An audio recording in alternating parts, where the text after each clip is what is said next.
ओम नमः शिवाय। प्रिय दर्शकों, देरी से बनो लेकिन कुछ बनो जरूर। देरी से बनो लेकिन कुछ बनो जरूर, क्योंकि वक्त के साथ लोग आपकी खैरियत नहीं, हैसियत पूछते हैं। और जो हैसियत और जो मान सम्मान और अपनी लाइफ करियर बनाने का जो समय है, वो आ गया है। मिथुन राशि की बात कर रहा हूं मैं। श्रावण का महीना 22 जुलाई 2024 से लेकर 19 अगस्त 2024 के बीच में है। अत्यंत शुभ महीना है ये। इस महीने में अगर आपने शिवाराधना की तो समझ लीजिए आपकी कुंडली के हिसाब से जिस स्थिति में जिन जिन डिग्रियों और नक्षत्रों में ग्रह बैठे हैं, वो आपके लिए वारे न्यारे करने वाले हैं। बस शिव आराधना करनी है। कैसे करनी है बताऊंगा मैं।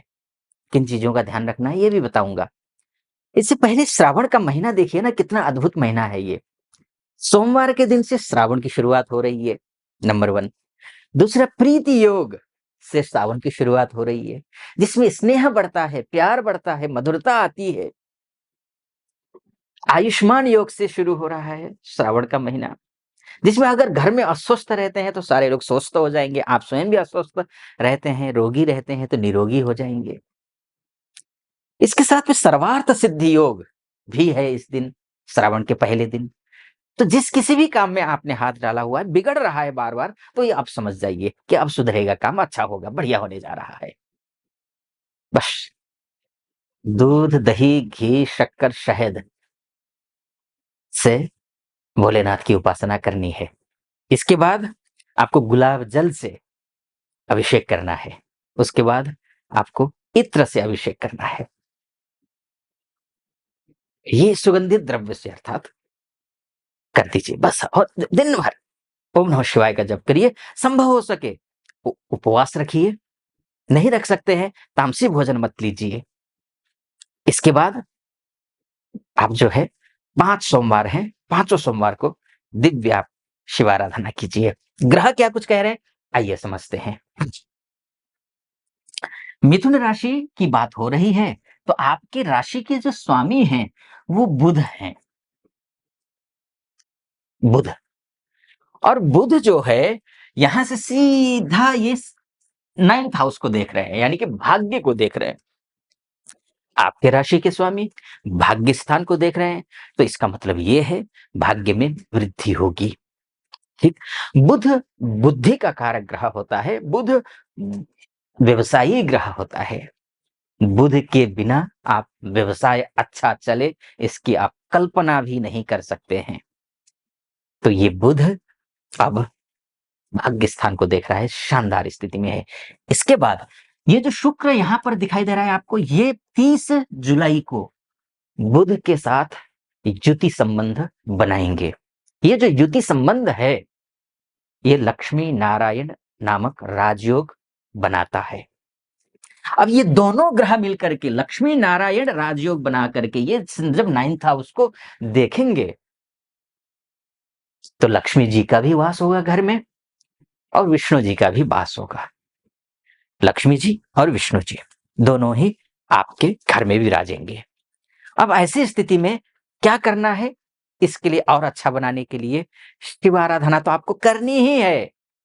इसके साथ साथ में भगवान विष्णु की उपासना भी कर लीजिएगा, माता लक्ष्मी की उपासना भी कर लीजिएगा। सुबह उठ करके विष्णु सहस्त्र नाम या फिर श्री सूक्तम इसका पाठ आप कर लें, संभव हो सके तो, नहीं तो सुन लें।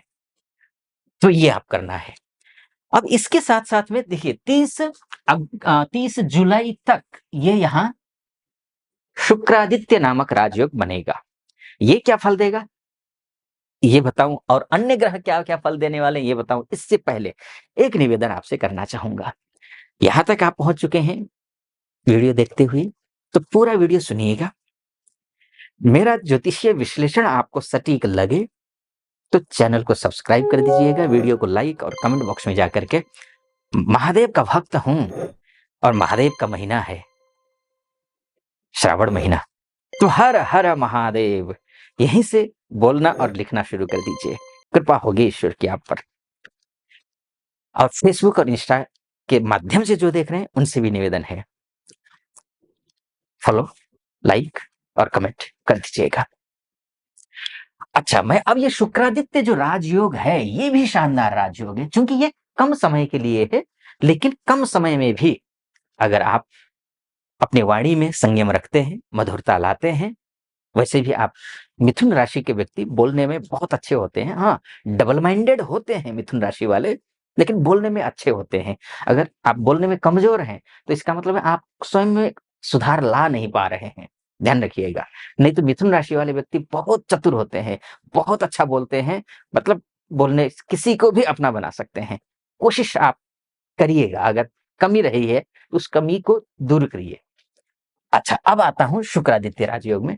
इस दौरान वैभव आएगा, लक्ष्मी जी का वास होगा, वैभव आएगा। लग्जरी चीजें खरीदना चाहते हैं या शासन से, प्रशासन से कोई कार्य करवाना चाहते हैं, तो आपको अच्छा सपोर्ट मिलेगा।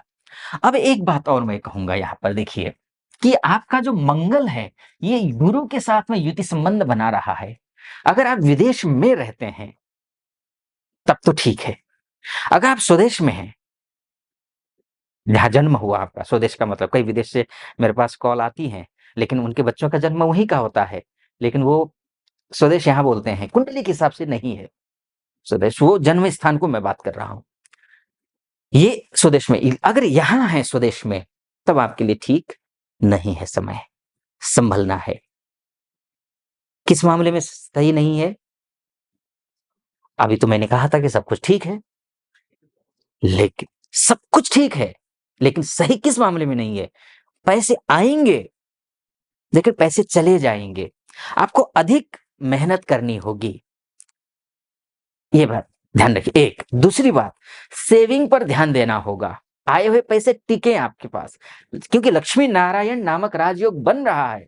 पैसे आएंगे, लक्ष्मी जी का वास होगा, बशर्ते आपको शुद्धता का ध्यान रखना है, बुद्धि से काम लेना है, बड़े बुजुर्गों का बात मानना है, उनसे सलाह लेना है।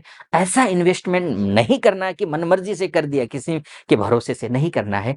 ये जो गुरु बैठे हैं ना, ये समझदार लोगों का संगत करवाते हैं, तो आपको समझदार लोगों के साथ संगत करना है, ये आपको ध्यान देना है। इसके साथ में, लेकिन जो विदेश में हैं, उनके हर एक कार्य बनेंगे, सब काम बनेंगे उनके, उनकी कोई चिंता नहीं है उनके लिए। हनुमान जी की उपासना भी कर लीजिएगा उस दौरान। लेकिन ये मोटा-मोटी तौर पर है, ध्यान रखिएगा। मोटा-मोटी तौर पर आपको अपनी कुंडली का विस्तार से चर्चा करना चाहते हैं, क्योंकि यहाँ तो ये मार्गदर्शन देने के लिए है। 100% यही होगा जो मैं बोल रहा हूँ, वो कोई गारंटी नहीं है, बिल्कुल गारंटी नहीं है, क्योंकि मिथुन राशि वाले व्यक्ति इस धरती में 66 करोड़ 60 लाख हैं। 8 अरब की दुनिया है, 8 अरब लोग हैं, तो उनमें से इतने लोग 12 में डिवाइड कर देंगे तो इतने निकलते हैं, तो ये हैं। तो अब ऐसी स्थिति में आपकी 1 मिनट का जन्म भी अंतर इधर-उधर होता है ना, पूरी कुंडली बदल जाती है। आपकी कुंडली आपका डीएनए है। विस्तार से चर्चा करना चाहते हैं तो नीचे नंबर है, उस नंबर पे कॉल कीजिए, हमारे प्रतिनिधि से बात कीजिए। प्रतिनिधि से बात करके मुझसे बात करने के लिए अर्थात अपॉइंटमेंट ले लीजिए, और कुंडली दिखाने के लिए और निर्धारित तिथि पर आपकी कुंडली का विश्लेषण करेंगे। कैसा लगा आपको? सटीक लगा हो? चैनल को सब्सक्राइब, वीडियो को लाइक और कमेंट बॉक्स में जाकर के हर हर महादेव लिख दीजिएगा। आप सुखी रहें, संपन्न रहें, चिंता मुक्त हों, ऐसी मेरी कामना। हर हर महादेव। ओम नमः शिवाय।